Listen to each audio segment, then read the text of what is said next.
అశ్వ సంవత్సరంలో కైలాస యాత్ర Shri Gayatri tours and travels 8977349696. Congress కు గుడ్ బై చెబుతున్న జగిత్యాల జీవన్ రెడ్డి కారెక్కుతారా మోదీ దారెక్కుతారా అనే చర్చ తెలంగాణను ఊపేస్తోంది. జీవన్ రెడ్డి మాత్రం తను చేరబోయే పార్టీ పైన క్లారిటీ ఇవ్వటం లేదు. కానీ జీవన్ రెడ్డి బీఆర్ఎస్లోనే చేరతారనే సంకేతాలు కనిపిస్తున్నాయి.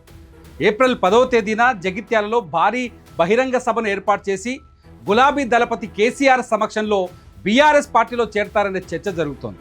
అయితే ఎందుకు జీవన్ రెడ్డి బీఆర్ఎస్ వైపు అడుగులు వేస్తున్నారంటే దీని వెనుక కేసీఆర్ వ్యూహాత్మకమైన ప్లాన్ ఉందని చెప్తున్నారు. జీవన్ రెడ్డిని బీఆర్ఎస్లో చేర్చుకుంటే జగిత్యాలలో సంజయ్కి, నిజామాబాద్లో కవితకి చెక్ పెట్టినట్టు అవుతుందని చెప్తున్నారు. కాంగ్రెస్కు రాజీనామా చేసిన జీవన్ రెడ్డి ఇప్పుడు నియోజకవర్గం బాట పెట్టారు. పబ్లిక్లో తిరుగుతున్నారు. 40 ఏళ్లు నిజాయితీగా సేవ చేస్తే కాంగ్రెస్ పార్టీ తనను దెబ్బ కొట్టిందనే నినాదంతో జనంలోకి వెళ్లారు. నిన్నగాక మొన్న వచ్చిన రేవంత్ రెడ్డిని పీసీసీ ప్రెసిడెంట్ని చేసి సీఎం చేశారని, బీఆర్ఎస్ ప్రభుత్వం ఉన్నప్పుడు సీఎల్పీ నేతగా ఉన్న బట్టి విక్రమార్కను డిప్యూటీ సీఎం చేశారని, నాకేమిచ్చింది కాంగ్రెస్ పార్టీ అంటూ కేవలం మొండి చేయి మాత్రమే ఇచ్చిందంటూ ఆ నినాదంతో జనంలోకి తిరుగుతున్నారు. కాంగ్రెస్ను నమ్ముకొని నష్టపోయిన నాయకుల లిస్టు తీసుకొని తనకు మద్దతు కూడగట్టుకుంటున్నారు జీవన్ రెడ్డి. 40 ఏళ్ల ప్రస్థానాన్ని గుర్తు చేస్తూ రేవంత్ రెడ్డి సర్కారుపై దుమ్మత్తి పోస్తూ సాగుతున్న జీవన్ రెడ్డి ఏప్రిల్ 10వ తేదీన జగిత్యాల్లో భారీ బహిరంగ సభకు ప్లాన్ చేస్తున్నట్టు సమాచారం అందుతోంది. అయితే ఈ సభ జీవన్ రెడ్డి సభనా లేదంటే బీఆర్ఎస్ సభనా అన్నది ఇప్పుడు ఉత్తర తెలంగాణ రాజకీయాల్లో హాట్ టాపిక్గా మారింది. జీవన్ రెడ్డి సభకు కేసీఆర్ హాజరవటం ఖాయమన్న మాటే ఎక్కువగా వినిపిస్తోంది. అంతేకాదు ఈ సభ ఏర్పాట్లను స్వయాన బీఆర్ఎస్ వర్కింగ్ ప్రెసిడెంట్ కేటీఆర్ చూస్తున్నారని కూడా ప్రచారం జరుగుతోంది. ఇందుకు అవకాశాలు కూడా స్పష్టంగా కనిపిస్తున్నాయి. ఎందుకంటే జీవన్ రెడ్డి పార్టీలోకి రావటం వల్ల అటు బీఆర్ఎస్కు ఇటు జీవన్ రెడ్డికి ఇద్దరికీ బెనిఫిట్ కనిపిస్తోంది.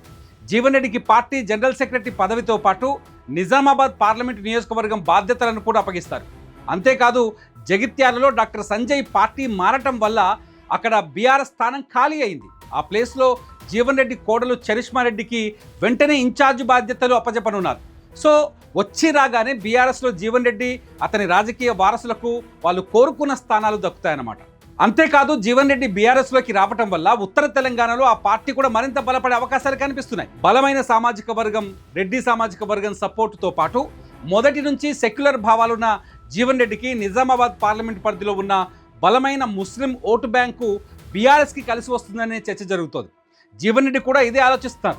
బీఆర్ఎస్లో కాకుండా బీజేపీలోకి వెళితే జీవన్ రెడ్డికి ముస్లిం ఓటు బ్యాంకు దూరం అయ్యే ప్రమాదం ఉంది. ఇది జగిత్యాలలో చాలా రోజులుగా బీజేపీని నమ్ముకొని ఉన్న బోగా శ్రావణితో రోజు ఫైటింగ్ కూడా జరుగుతుంది. ఎందుకంటే జగిత్యాల అసెంబ్లీలో ఆమె బోగా శ్రావణి మొన్న కంటెస్ట్ చేశారు. 2023లో శ్రావణి ఎన్నికల్లో జీవన్ రెడ్డి పైనే పోటీ చేశారు. గతంలో బీఆర్ఎస్లో ఉండి డాక్టర్ సంజయ్తో పడలేక పార్టీ మారింది ఆమె. సో బీఆర్ఎస్లోకి రావటం వల్ల ఈ సమస్యలేవి జీవన్ రెడ్డికి కనిపించడం లేవు.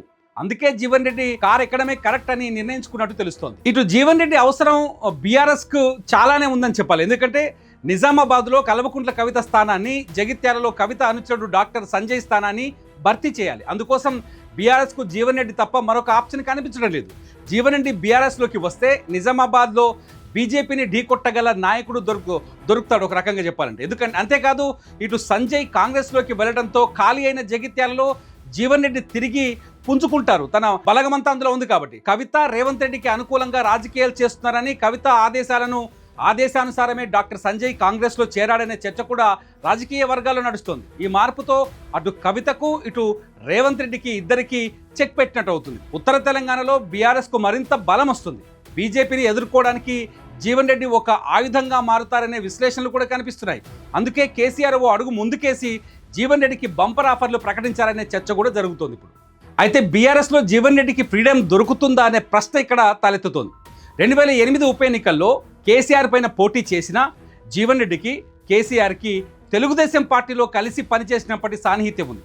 సో బీఆర్ఎస్లో మింగిల్ అవ్వటం కూడా చాలా సులభమని జీవన్ రెడ్డి వర్గం భావిస్తోంది. అయితే జీవన్ రెడ్డి కారెక్కిన క్షణమే ప్రజలకు దూరమైపోతాడనే వాదన కూడా వినిపిస్తోంది. కాంగ్రెస్లో ఉన్న స్వేచ్ఛ బీఆర్ఎస్లో దొరకదని, కాంగ్రెస్లో ఉన్న మాదిరిగా అధిష్టానానికి వ్యతిరేకంగా ఒక్క విమర్శ చేసినా బీఆర్ఎస్లో నడవదనే చర్చ కూడా జరుగుతుంది. సో ఏప్రిల్ 10 తర్వాత ఏం జరుగుతుందన్నది ఇప్పుడు ఇంట్రెస్టింగ్గా మారుతుంది. మరి మీరేమనుకుంటున్నారు? బీఆర్ఎస్లో జీవన్ రెడ్డి చేరితే సెట్ అవుతారా లేదా? మీ అభిప్రాయాన్ని వీడియో కింద ఖచ్చితంగా కామెంట్ చేయండి. ఇట్స్ ఈటీవీ నుంచి నా పేరు తిరుమల్.